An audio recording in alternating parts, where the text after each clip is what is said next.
Being who you are requires a lot of focus. There are things that you used to participate in that you can no longer participate in. There are things that you used to be able to celebrate with other people that you just can't celebrate. People that you used to hang out with, the thoughts that you used to encourage in your mind that were very true about your circumstances and true about yourself are no longer true. They no longer hold any weight because you've already paved a different way for yourself. You have already shown yourself that things could be quite opposite from what you think, especially when you decide to change your mind and go a different way. There are a lot of things in our reality that have been placed to do its job, but it also distracts us. Not to demonize the things that are loud or very entertaining. Sometimes when we need time to ourselves, we can do without. We can do without the parties. We can do without the constant tweets. We can do without the constant mindless strolling on Instagram. We can do without TikTok. A lot of people believe that the very first thing that they need to do when they rise, get a little bit of that drug, get a little bit more of that entertainment. If you are a creative and you're in the entertainment realm, you're constantly going to be around that stimulation.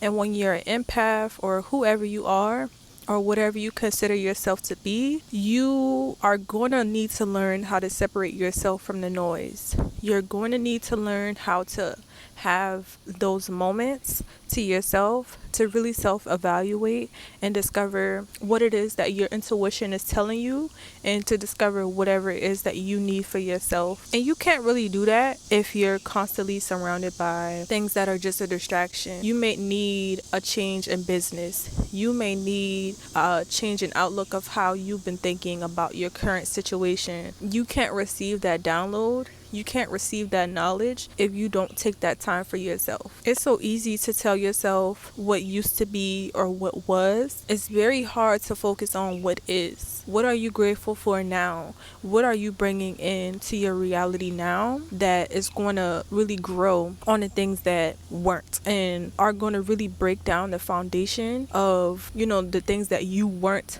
happy for? A lot of people in society, they choose to focus on the negatives. They choose to focus on the noise. They choose to focus on what this person said, what this person didn't say. You have to really pull yourself back from that. You are creating something for yourself, not only for yourself, but for other people, because a lot of people can benefit from your wisdom. If you're not open to receiving your wisdom, if you're not open to receiving your creative downloads, really just putting yourself in different environments, being alone. And being alone doesn't mean that you don't have people or you just cut everybody off. Being alone means that you have that designated time for yourself to really hone in on your crafts and do what's best for you. In a conscious community, I know we hear a lot of people say that meditating, taking yourself out on self-care dates are really important. Sometimes we get tired of hearing that, but honestly, it's true. If you meditate, at least take 5 minutes to journal out of your day, or even do something where you're hearing yourself talk. You can go back and evaluate things that you may need to change or things that you need to express. And we feel like we need other people around us to vent to, but as long as you have yourself, you really don't necessarily need the outside stimulation. You don't need the validation. You have to know that everything starts with you. I was listening to a video this week. The person that directed the video said that he had to safeguard his thoughts. We think that the enemy is outside of us, but the enemy could really be our thoughts.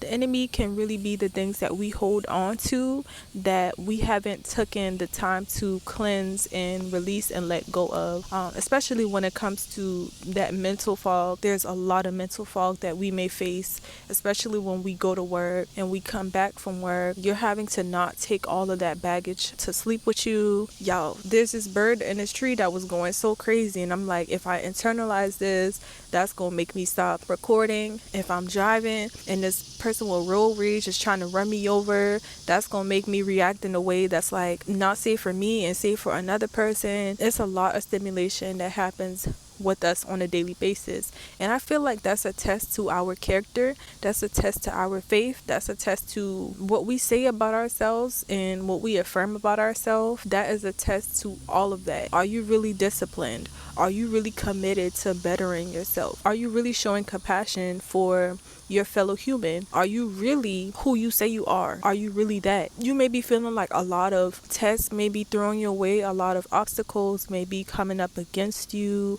a lot of people may be coming up against you. Well, you will go against that, contradict that thought. Are you going to make that thought true? Are you going to make your actions true?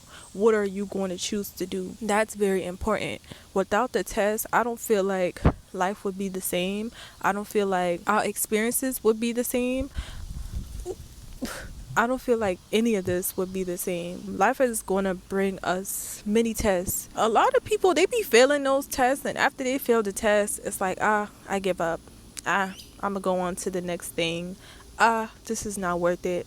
Maybe this is a sign that I shouldn't be doing this or I shouldn't be doing that. You shouldn't ever let anything trick you out your position. You shouldn't let anything stop you from being creative or taking you out of your calling. You should not. You need that extra inspiration, and sometimes it doesn't come from the people that you surround yourself with. Go hermit. Really put yourself in this position of being an empress. The empress knows how to relax, and it's okay to be in your emperor energy and be in your masculine energy. It's okay, but I feel like we embrace a lot of masculine energy, but as far as allowing the creativity to come in, allowing the downloads to come in, we have to really be more receptive. You may feel like you've been giving a lot, constantly giving, but now it's time for you to receive your blessing. Now it's time for you to receive your messages, and the only moments that you're going to be able to receive that is when you're in your empress energy. And this goes for male and female. You have to know that you are in a position to receive,